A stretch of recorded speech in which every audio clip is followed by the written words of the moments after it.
রাসূল বলেছেন কিয়ামতের আগে মানুষ জেনা করবে, জেনাকে মানুষ জেনা মনে করবে না, মনে করবে এটা অ্যাফেয়ার, ছেলে মেয়ের ক্রাশ। এখন নতুন শব্দ আসছে কি, ক্রাশ।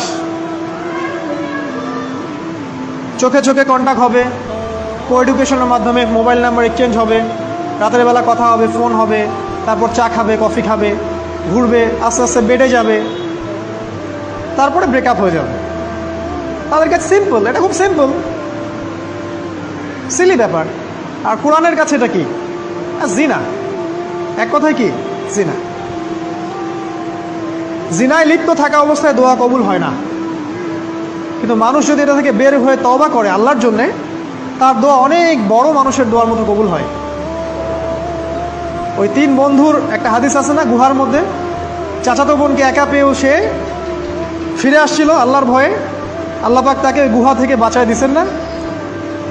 হাদিসটা পড়ে দেখবেন, অনেক বড় হাদিস।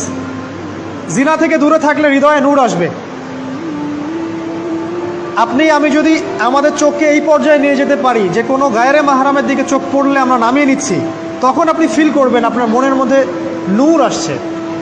এই যে আমি এখন একটা লেকচার দিচ্ছি, আমার খুব ভালো লাগছে। ঠিক রাস্তায় যেতে যেতে যদি আমি 8-10টা মেয়ের দিকে তাকাই, আমার এই নূরটা উঠে যাবে। জাহান্নামে কেন অনেক নারী থাকবে জানেন? কারণ তারা শুধু নিজেরা অপরাধ করে না, হাজারো মুমিন মানুষের নূর তারা কেড়ে নেয়। দ্যাট ইজ ওয়াই তারা জাহান্নামে বেশি থাকবে।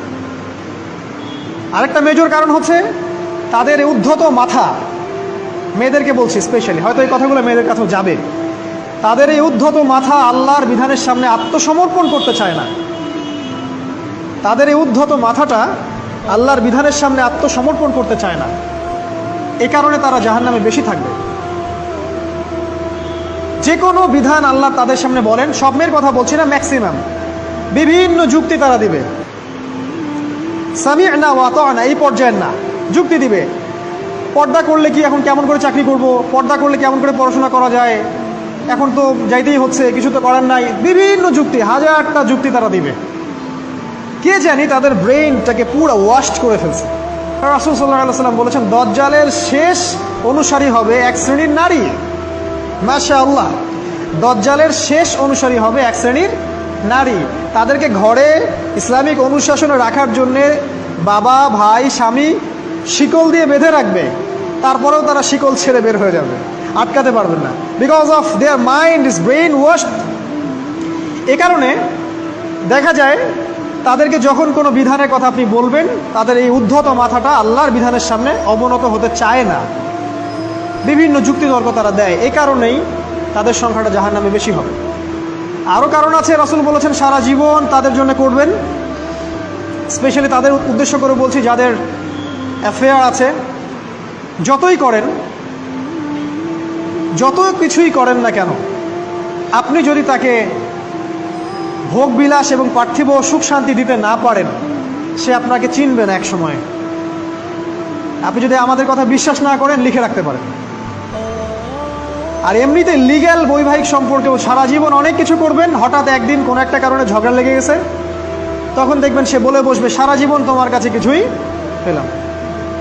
আমি নারীদেরকে ছোট করছি না, তাদের কিছু কিছু পয়েন্ট বলছি, এইসব কারণে তারা জাহান্নামে থাকবে। আমি একটু এই কথাটা না বললে জাস্টিস হবে না। রাসূল সাল্লাল্লাহু আলাইহি ওয়াসাল্লাম মেরাজে গিয়েছিলেন, আপনারা জানেন।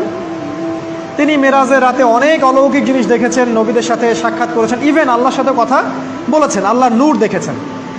এই সময় সবাই তাকে হাসি মুখে সম্বর্ধনা জানিয়েছিল। যার সাথেই দেখা হয়েছে তার সাথেই তিনি হাসি মুখে অভ্যর্থনা তাকে জানিয়েছে, আসসালামু আলাইকা আইয়ুহান নবী, সবাই বলেছে হাসি মুখে। একজন মালাক, একজন ফেরেশতা তাকে দেখে হাসেননি, একজন। আপনারা কি জানেন? রাসূল সাল্লাল্লাহু আলাইহি ওয়াসাল্লাম অবাক হয়েছিলেন। তিনি বলেছিলেন যে ইয়া জিবরিল, ওর চেহারাটা এত গম্ভীর কেন, সে আমাকে দেখে হাসছে না কেন, তার মুখে হাসি নেই কেন? জিবরিল আমিন বলেছেন যে তার নাম হচ্ছে মালাক, সরি তার নাম মালিক, তার নাম মালিক, সূরা যুখরুফের মধ্যে আছে, তার নাম মালিক। যেদিন থেকে আল্লাহ জাহান্নাম সৃষ্টি করেছেন, সেদিন থেকে তাকে জাহান্নামের দায়িত্ব দিয়েছেন, অর্থাৎ জাহান্নামের হেড অফ ডিপার্টমেন্ট, ইনচার্জ। সেদিন থেকে তার মুখের হাসি উঠে গেছে। আমরা দোয়া করি আমরা যেন তার সাক্ষাৎ না পাই। তার কাছে পারমিশন নিয়ে রাসূল সাল্লাল্লাহু আলাইহি ওয়াসাল্লাম জাহান্নামের দিকে তাকিয়েছিলেন, ভিতরে দেখেছেন কি আছে। তিনি পরে যা ব্যাখ্যা করেছেন তা হলো, আমি দেখলাম সেখানে খালি মেয়ে আর মেয়ে, সেখানে খালি নারী আর নারী। এই হাদিসটা আপনার মাকে বলবেন, আপনার বোনকে বলবেন, আপনার মেয়েকে বলবেন, আপনার স্ত্রীকে বলবেন। এই হাদিসটা যদি কারো হৃদয়ের মধ্যে গেঁথে যেতে পারে, তার দ্বারা অন্যায় করা সম্ভব না। কিভাবে একটা মেয়ে সব কিছু উন্মুক্ত করে ঘুরতে পারে যখন অলরেডি তার আত্মা জাহান্নামে জ্বলছে